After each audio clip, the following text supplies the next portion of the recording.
Assalamualaikum warahmatullahi wabarakatuh. Perkenalkan, nama saya Nadila Amanda, NPM 207260019 dari Fakultas Keguruan dan Ilmu Pendidikan Program Studi Sejarah Universitas Simalungun. Dalam video ini saya akan menjelaskan tentang Kesultanan Banten. Berikut penjelasannya. Kesultanan Banten. 1. Awal berdirinya Kesultanan Banten. Pada tahun 1522, George de Albuquerque, gubernur Portugis di Malaka, mengirim Henrique menemui Raja Samiam di Sunda untuk mengadakan perjanjian dagang dengannya. Pada tanggal 21 Agustus, kesepakatan dagang antara Portugis dan Sunda Kelapa akhirnya disepakati. Dalam perjanjian ini, Kerajaan Sunda berkewajiban membayar 1.000 lada setiap tahunnya, dan Kerajaan Sunda Pajajaran memberikan sebuah wilayah untuk dijadikan benteng Portugis. Sebagai imbalannya, Portugis akan melindungi Kerajaan Sunda Pajajaran dari serangan kerajaan Islam yang saat itu telah berkembang di Pulau Jawa bagian tengah. Akhirnya, Portugis diberikan izin untuk mendirikan kantor dagang di Sunda Kelapa. Perjanjian dagang antara Portugis dan Sunda Kelapa tersebut tidak berhasil. Hal ini dikarenakan pada tahun 1925, wilayah Banten berhasil direbut dari kekuasaan Sunda Pajajaran oleh pasukan dari Kesultanan Demak, salah satu kerajaan Islam di Pulau Jawa. Pasukan ini dipimpin oleh seorang guru besar serta panglima militer yang handal yang sebenarnya berasal dari Pasai, yaitu Fathahillah. Beliau diutus langsung oleh kerajaan Demak yang saat itu diperintahkan oleh seorang sultan yang bernama Sultan Trenggono. Alasan mengapa Fathahillah diutus untuk menaklukkan Jawa Barat sebenarnya adalah untuk menghalau pengaruh Portugis yang saat itu sudah melakukan perjanjian dagang dengan kerajaan Sunda Pajajaran. Pada tahun 1526, Sultan Trenggono mengutus Syarif Hidayatullah beserta pasukannya untuk menaklukkan Jawa Barat agar Portugis tidak dapat memasuki wilayah tersebut. Penyerangan yang dilakukan oleh Fathahillah beserta pasukannya berhasil. Wilayah Banten akhirnya jatuh ke tangan Kesultanan Demak. Sebagai orang yang memimpin penaklukan tersebut, Syarif Hidayatullah langsung diberikan wewenang oleh Sultan Trenggono untuk memimpin wilayah Banten. Pada tahun 1552, Syarif Hidayatullah diharuskan kembali ke Cirebon. Cirebon merupakan wilayah yang dipimpin oleh Syarif Hidayatullah sebelum Banten. Setelah berhasil menaklukkan Banten, Syarif Hidayatullah diperintahkan oleh Sultan Trenggono untuk mengatur wilayah tersebut sehingga wilayah Cirebon diserahkan kepada salah seorang putra dari Syarif Hidayatullah yang bernama Pangeran Pasaryadi. Namun putra yang diberikan mandat untuk memimpin wilayah Cirebon tersebut wafat mendahului ayahnya. Alhasil, Syarif Hidayatullah pun hijrah ke Cirebon untuk menggantikan putranya tersebut. Daerah Banten diserahkan kepada putranya yang lain yang bernama Hasanuddin. Pada tahun 1546, Sultan Trenggono, Sultan Kerajaan Demak, gugur dalam penyerangan Kerajaan Demak ke Pasuruan. Hal ini menyebabkan terjadinya kekacauan dalam tubuh Kerajaan Demak sendiri. Negara-negara bagian atau kadipaten berusaha untuk memisahkan diri. Kerajaan Banten yang saat itu dipimpin oleh Hasanuddin merupakan salah satu kadipaten yang ikut berusaha melepaskan diri dari kerajaan induknya, yaitu Demak. Akhirnya, pada tahun 1568, Banten benar-benar terlepas dari kerajaan Demak. Tersebut pula, kerajaan Banten resmi berdiri dengan Maulana Hasanuddin sebagai sultan pertamanya. Raja-raja kerajaan Banten. 1. Sultan Hasanuddin. 2. Sultan Maulana Yusuf. 3. Sultan Maulana Muhammad. 4. Sultan Abdul Mufakir Mahmud Abdul Qadir. 5.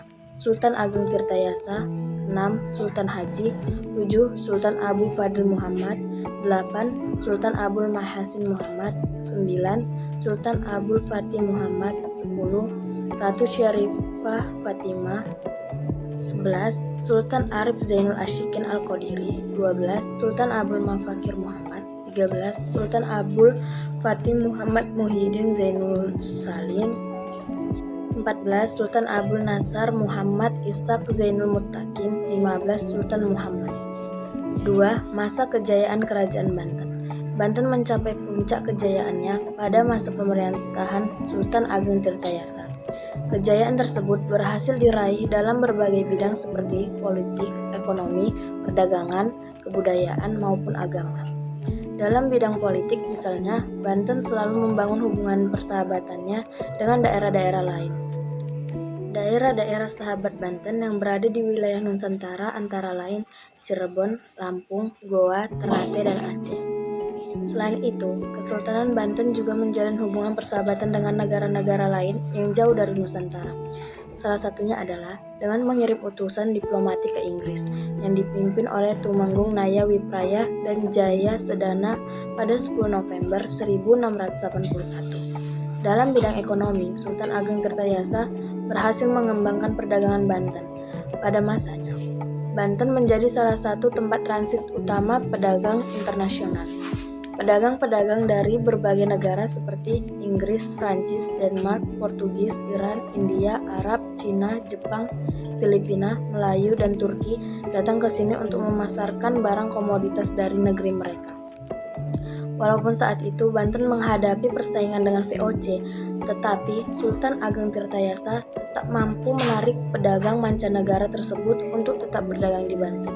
Hal ini disebabkan Banten tidak menerapkan monopoli perdagangan seperti yang dijalankan oleh VOC.